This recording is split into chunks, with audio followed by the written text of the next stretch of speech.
안녕하세요. 저는 오정섭 목사입니다. 오정섭 상담사이기도 하고요. 저는 이름만 대면 누구나 다 알 수 있는 초대형 교회에서 전도사 목사 생활 합쳐서 만 11년 정도 생활을 했고요. 물론 그전에도 전도사 생활을 했었죠. 그 교회에서 사역한 기간만 만 11년 정도 되는 거고요. 군대 제대하고 계속 전도사 생활을 했기 때문에 이제 목회자로서 살아온 세월을 하면 20년 넘고, 지금은 개척을 해서 개척교회를 하고 있고 상담소를 또 운영하고 있습니다. 제가 좋은 거는 사실 의미가 없죠. 예, 혼자 좋다고 생각하는 것일 수도 있는 거고, 제가 신자들의 신앙과 삶에 어떤 긍정적인 영향을 끼쳤느냐가 중요한 거지, 제가 중요한 건 아니니까요. 저는 아무것도 아니죠. 그리고 어느 담임 목사님 밑에 있었든 어느 교회에 있었든 다 감사하고 고마운 일들 뿐이죠.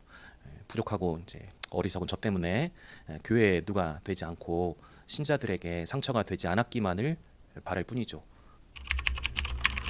어떤 교회를 가야 할까? 개신교인이신 내담자분들이 그때 당시 이제 다니는 교회에 적응이 좀 어렵거나 여러 가지 이유로 교회를 새로 정해야 하거나 할 때 어떤 교회를 가야 할지 많이 물어보시죠. 또 이제 생각해둔 교회가 있는데 그 교회 어떠냐, 이런 것도 많이 물어보시고요. 이에 대한 답을 드리는 거는 쉬운 일은 아니죠. 제가 모든 교회를 다 가본 것도 아니고, 각자에게 맞는 신앙의 색깔이라는 거가 있기 때문에 어떤 정형화된 답을 드리기는 어렵죠. 그래도 저의 신앙생활의 경험, 또 목회자로서의 경험을 바탕으로 한 10가지 정도 제가 정리를 해봤습니다. 이런 교회를 가십시오. 반대로 이런 교회는 피하십시오. 이런 거가 되겠죠. 한 10가지 정도 정리를 해봤는데요. 5가지씩 나눠서 한번 이야기를 해보겠습니다. 전반부 5가지는 주로 이제 목회자에 대한 내용이 될 수밖에 없겠네요. 그러면 어떤 교회를 선택해야 하냐? 첫 번째, 하나님, 그 신이 있고 천국이 있다면, 만약 그 신께서 천국에서 신자들을 만났을 때 너 어느 교회 다니다 왔냐? 이거를 물으시지는 않을 거란 말이죠. 쉽게 말해, 너 어느 교단에 속한 교회 다니다 왔어? 담임 목사가 누구였어? 담임 목사가 박사학위는 있었니? 교인이 몇 명이었어? 이런 걸 물으실까요? 그리고 헌금도 그래요. 헌금.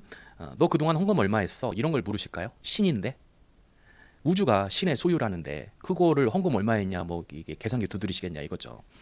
예수께서도 복음서에 보면 헌금 액수 강조한 구절이 있나 보세요. 내가 한 헌금이 정말 신이 아주 마음에 들어하는 헌금이었다면 성경에 기록된 대로 하늘에 그만큼의 보화가 쌓여 있겠죠. 그거는 이제 천국 갔으니까 직접 확인해 보면 되는 문제고요. 그죠? 이 얘기는 본론에서 벗어난 얘기긴 한데, 헌금 얘기가 나왔으니까 해볼게요. 예수께서 하신 말씀 중에 비유나 상징으로라도 교회 장로가 되려면 헌금을 얼마를 하게 해라. 안수집사, 권사 이런 거 교회 직분이잖아요. 안수집사, 권사가 되려면 일정 금액의 헌금을 해라. 이런 말씀을 하신 적이 있나 보세요. 담임 목사가 정한 액수의 헌금을 안 하면 장로가 못 되고 안수집사가 못 되고 권세가 못 된다. 그 직분을 안 준다. 그게 돈 주고 교회 직분을 파는 거지. 어떤 명분으로 정당화가 될 수가 있겠어요. 이 표현이 거칠어서 죄송한데요. 그거는 미친 짓이죠. 그 제대로 된 신앙이 있다면 그렇게 할 수가 없어요. 세상의 기업이나 기관도 돈을 받고 자리를 준다? 그러면 감옥 가요. 그잖아요. 너무 상식이잖아요. 매관매직인데 어떤 성경 구절이 그런 일들을 지지해 주겠어요. 다시 교회 얘기로 돌아와서, 만약 내가 천국에 갔는데 하나님이 내가 출석한 교회에 관해서 물어보신다 치면은 너 어느 교회 다니다 왔냐가 아니라 너는 어떤 교회를 이루다 왔냐, 이걸 물어보시지 않을까요? 다시 말해, 내가 출석하는 교회가 정말 그 하나님 마음에 드는 교회가 되는데 네가 어떤 기여를 했니? 이런 거를 물어보시겠죠. 그러면 하나님 마음에 드는 교회는 어떤 교회인가? 이런 물음이 생길 수 있잖아요. 교회는 세상의 빛과 소금이라고 예수께서 말씀하셨죠. 교회가 자기들끼리 특권주의, 배타주의, 이렇게 우월감 이런 게 빠져가지고 세상을 정죄하고 비판하고 심판한다면, 예를 들어 너희들 예수 안 믿으면 지옥 간다, 이런 얘기 하고 있으면 그런 모습을 하나님이 기뻐하시겠냐 그 말이에요. 자기도 천국 갈지 지옥 갈지 모르는데 누가 누구한테 지옥 간다고 그런 말을 할 수가 있겠어요.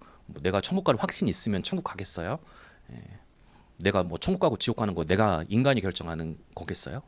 자기도 판단을 받아야 될 입장인데 누구한테 너 지옥 가, 천국 가, 이런 얘기를 어떻게 할 수가 있겠어요? 그리고 예전에는 교회가 세상을 걱정했는데 지금은 세상이 교회를 걱정하잖아요. 그런 형편인데 현재 상태로 한국 교회가 세상에 대해서 무슨 말을 한다는 것 자체가 넌센스죠. 제가 볼 때는 교회 표어를 2025년이죠. 2026년도에는 교회 표어를 나나 잘하자 이걸로 다 바꿔야 돼요. 지금 누가 누구를 뭐라고 할 그 처지가 아니잖아요. 한국 교회가. 정리하면 이름난 교회, 곧 네임밸류 같은 거는 절대로 신경 쓰지 마시고 어느 교회를 다니든 내가 세상 속에서 빛과 소금처럼 꼭 필요한 존재가 되고 있는지, 즉 이웃의 삶이 개선되는데 기여하는 신자인지, 그게 중요하다는 거죠. 또 그렇게 살도록 가르쳐주는 교회를 선택해야 한다는 거예요. 둘째, 담임 목사 이야기를 안 할 수가 없죠.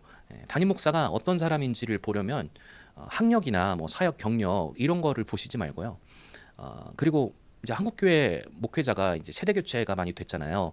그런데 가만 보면은 특징이 있어요. 미국 이민교회 목회자를 후임으로 청빙하는 사례가 많아요. 아니 뭐 미국 물 먹으면은 뭐가 다른가요? 영어 막 하고 잘하고 미국에서 사역했으면 뭐 글로벌 마인드가 그 있는 건가요? 아니 지금 한국에서도 바닥치는데 글로벌 마인드가 지금 한국 교회에 글쎄요 필요할까요? 그게 중요한 걸까요? 또 학위를 많이 보죠. 제가 목회학 석사 다음에 신학 석사를 하기 위해서 제가 속한 교단이 아니라 다른 교단에 속한 그 신학대학원을 갔거든요. 대학원을 갔어요. 그 교단도 한국에서 아주 큰 교단이에요. 뭐 아주 큰 교단인데 거기서 신학 석사 과정을 이제 공부를 하는데 당시 동기들에게 그 석사 왜 공부하냐고 물어봤더니 담임 목사 청빙 받기 위한 어떤 조건을 갖추기 위해서라는 의견이 적지 않았어요. 그래요. 뭐 담임 목사의 학력이나 커리어 이런 것도 중요한데 저는 꼭 인성을 봐야 한다고 말씀드리고 싶어요. 교회를 결정할 때. 뭐 물론 인성이라는 게 쉽게 알아볼 수 있는 건 아니죠. 그러나 저는 영성이라고 하는 것보다 인성이 훨씬 더 중요하다고 생각을 해요. 영성은 속일 수 있거든요. 영성이라는 게 사실 신비의 영역이잖아요. 그 실체를 확인하기 어려운 게 영성이에요. 성경에도 보면 사탄도 빛의 천사의 탈을 쓰고 나타난다고 그랬어요. 사람들 앞에서 서야 하는데 거기서 거룩하지 않은 척, 뭐 영발이 없는 척, 영역 이런 거 없는 척 일부러 할 사람 있어요. 다 뭐든 있는 척 하게 되어 있죠. 그런데 인성은 결국 드러나거든요. 표시가 나요. 못 숨겨요. 그러면 인성을 가장 빠르게 확인할 수 있는 방법은 뭐가 있을까? 담임 목사가 부교육자를 대하는 태도를 보면 알거든요. 부교육자는 일종의 을이잖아요. 담임 목사가 갑이고 담임 목사가 있으라면 있고 나가라면 나가야 되고 그런 게 부교육자잖아요. 그런 얘기 아시죠? 그 냉장고에 코끼리 넣는 법. 철학자는 3단 노법으로 넣어요. 모든 코끼리는 냉장고에 들어간다. 너는 코끼리다. 그러므로 너도 냉장고에 들어갈 수 있다. 이렇게 집어넣어요. 화학자는 코끼리를 화학 분해를 해가지고 냉장고에 맞게 쏙 집어넣어요. 그럼 담임 목사는 어떻게 하는 줄 아세요? 담임 목사. 담임 목사는 전도사를 시키죠. 김 전도사, 저 코끼리 냉장고에 좀 집어넣어. 이렇게. 부교육자를 그 인격적으로 대하고 정말 부교육자들에게 인간 대 인간으로 이 존경을 받는 담임 목사가 목회하는 그런 교회를 가야 돼요. 그런데 이런 교회가 있어요. 그 조금 규모가 있는 교회에는 부목사님들이 설교를 할 기회가 많잖아요. 예배가 많고 하다 보니까 담임 목사가 이제 부교육자들, 부목사들 설교를 시킨단 말이에요.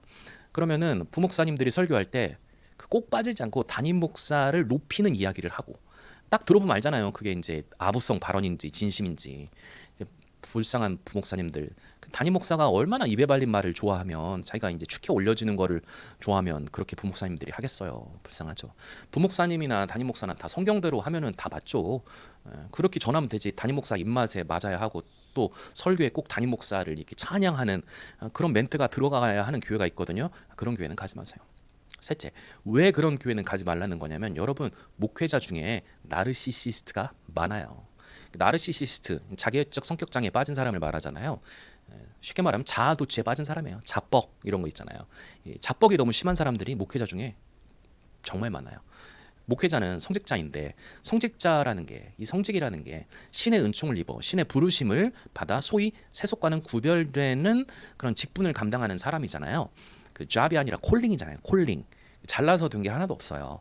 죄가 많아서 은혜가 넘치니까 하나님이 신께서 성직자로 불러서 이렇게 부르심을 받아서 이제 성직자가 된 거죠. 그 조세호 씨 말처럼 안 부르는데 어떻게 가요? 그러니까 안 부르는데 어떻게 신이 안 불렀는데 자기가 성직자가 되겠어요? 다 이제 불러야 되는 거죠. 그런데 설교를 들어보면 어지간히 자기 자랑이 많아요. 내가 이래봬도 하면서 그 자기 자랑을 많이 해요. 자기가 뭔가 대단하다는 식으로 이렇게 떠벌리는 사람들이 많아요. 그 영웅담 아닌 영웅담을 막 늘어놓는 거죠. 교회가 좀 커지면 그렇게 되는 것 같아요. 어렵고 힘들 때, 사역 초창기 때는 안 그랬겠죠. 교회가 커지고 신자들도 막 떠받들어주고, 그러면 설교하는 강단에서 그렇게 허튼 소리를 많이 해요. 약간 자기를 스타처럼 생각하는 것 같아요. 물론 이런 분도 있어요. 저는 죄가 많아요. 저는 죄인입니다. 이렇게 신자들 앞에서 예배 때 이렇게 고백하는 담임 목사도 있어요. 그런데 뭐 당연히 다 그렇진 않겠지만 그 규모가 좀 되는 교회에서 담임 목사가 죄인인 경우는 하나도 없어요. 다 사장님이고 회장님이죠. 부교역자들 위해 군림하고 신자들 위해 군림하고, 자기 말 안 들으면 부교역자는 자르고, 신자는 설교 때 비난하고, 누구를 뭐 제가 비판하자는 의도는 아닌데, 그 죄인이라고 자기가 말할 거면, 저것도 그렇게 말할 거면 정말 죄인된 심정으로 낮은 자가 되어서 섬기는 자가 되려고 섬기는 자의 흉내라도 내야 되는 거 아니에요? 네. 그리고 이건 논란의 여지가 좀 있겠지만, 섬기는 리더십, 서번트 리더십이라고 그랬잖아요. 근데 제가 보면 희한하게 한국 교회는 그 목회자에게, 담임 목사에게 서번트 리더십보다는 약간 카리스마틱 리더십을 더 원하는 것 같다는 생각도 들어요. 신자들이, 오히려 신자들이 약간 독재적이고, 약간 독단적이고, 권위주의적이고, 내 말이 곧 법이야, 이런 식으로 나오는 사람을, 물론 뭐 설교도 못하고 뭐 약간 영험한 게 없으면서 그러면 안 먹히겠지만, 소위 이제 영역이 있다 싶으면 신자들도 떠받고 막 약간 추앙한달까? 그러면서 막 이렇게 독단적이고 독선적이고 막 약간 독설도 하고 막 권위주의적이고, 그런 거를 오히려 그 한국 교회 신자들이 좀 더 좋아하지 않나, 그런 생각도 사실 들어요. 그래서 세 번째 조언은, 설교 시간에 자기 자랑하고 자기가 뭐 대단한 희생이라도 하는 것처럼 자기가 하는 일을 미화하고, 주변에 막 아첨꾼이 많고 그런 담임 목사, 또 신자들을 자기 하고 싶은 목회의 그 목적을 성취하는 도구처럼 생각하는 담임 목사, 이런 담임 목사 어떻게 할 수 있냐면, 이 나르시스트인 담임 목사는 확실히 감정선이 신자들과 달라요. 무슨 얘기냐면, 신자들의 마음을 공감을 못해요. 사람나고 담임 목사 났지, 담임 목사나고 사람 나지 않았거든요. 담임 목사도 사람이잖아요. 그런데 신자 가정이 어떻게 되든지, 그 자녀들이 어떻게 되는지, 부모가 어떻게 되든지, 하는 일이 어떻게 되든지 일단 자기 말을 들어야 돼요. 자기가 하는 말에는 다 좋은 말만 해줘야 하는 거죠. 나르시시스트죠. 그리고 이런 자기애적 성격장애, 이 나르시시즘은 단독으로 나타나지 않고 반사회성 성격장애 요소들도 같이 나타나거든요. 섞여 있어요. 반사회성 성격장애의 요소는 뭐냐면, 역시나 공감을 못하고 인정과 수용만을 바라고, 타인의 존재를 존재로 보지 않고 자기 욕구를 채우는 수단으로 보죠. 자기 자신, 자기 생각, 자기 감정, 자기 욕구 말고는 중요한 게 없어요. 자신의 이기적인 욕구를 성취하기 위해서 타인을 가스라이팅 하잖아요. 이런 게 반사회성 성격장애의 특징이죠. 뜻대로 안 될 때는 분노를 조절하지 못하는 모습도 보이고요. 이게 근데 낯설지가 않아요. 넷째, 담임 목사가 충분한 설명과 해설이 없이 당위만을 나열하는 설교만 한다면 가지 말라고 제가 말씀드리고 싶어요. 그런 교회는 가지 마세요. 당위라는 거는 해야 한다, 하면 안 된다, 이런 거잖아요. 왜, 어떻게에 대한 충분한 준비가 없이 그런 설명이 없는 거예요. 그리고 그런 설교를 들은 신자들은 이제 도덕적 압박감만 받겠죠. 동기부여도 없이 일방적으로 해라, 하지 말아라, 살아야 한다, 살면 안 된다만 있으니까, 그런 설교만 듣다 보면 하나님의 뜻대로 살아갈 힘이 나는 게 아니라 지치죠. 힘들어요. 듣기 좋은 소리도 한두 번이죠. 그런 당위만을 나열하는 설교를 한다면 그건 담임 목사가 정말 신자들의 삶에 관심이 없는 거예요.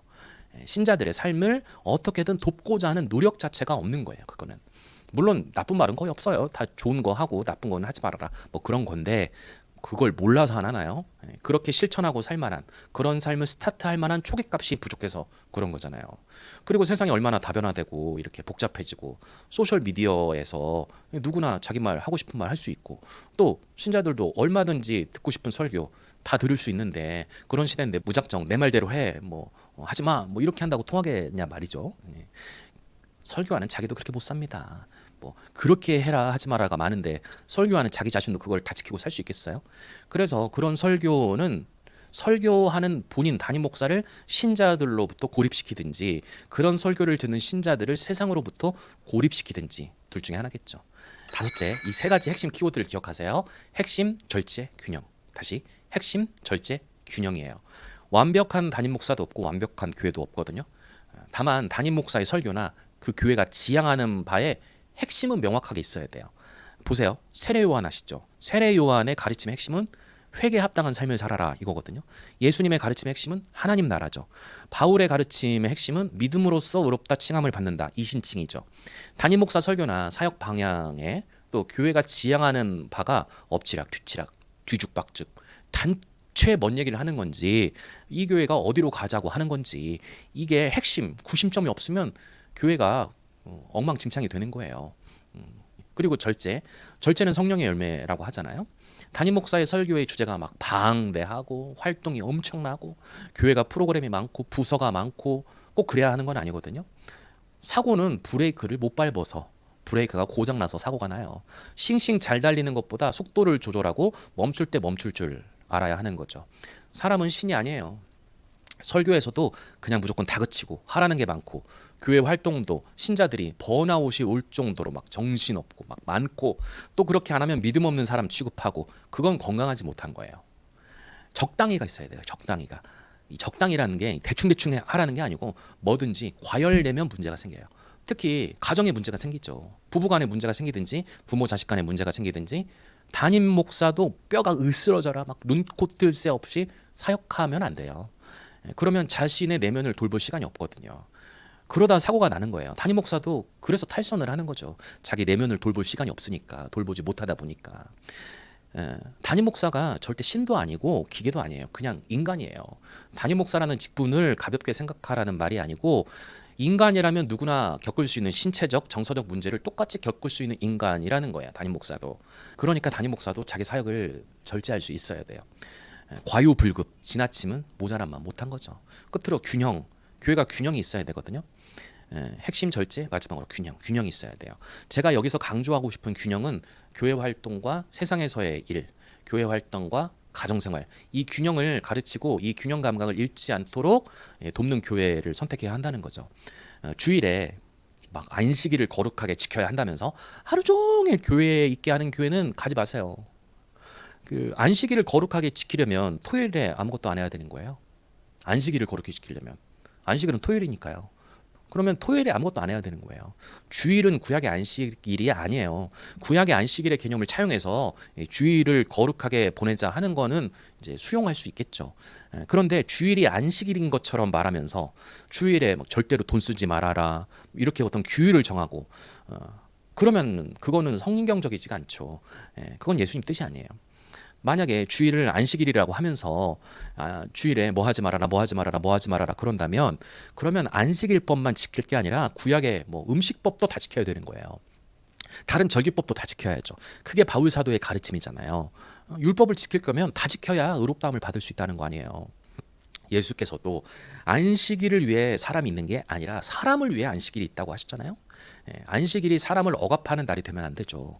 안식일은 하나님과 인간 사이의 본래적 화목을 회복하고 하나님 안에서 사람이 참된 쉼과 회복을 경험하는 그런 날이 되어야 하는 게요. 그게 본래적 안식일의 목적이기 때문에 주일도 당연히 그렇게 되어야 하는 거죠. 주일에 하루 종일 교회에 있으면서 하는 일이 너무 많으니까 그렇지 않아도 월요일이 힘든데 막 월요일이 더 피곤해요.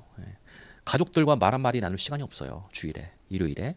일주일 내내 바쁜데 같이 밥 한 번 먹을 시간이 없는 거예요. 주일에 교회 가서 그러고 있으니까. 그건 하나님의 뜻이 아니거든요.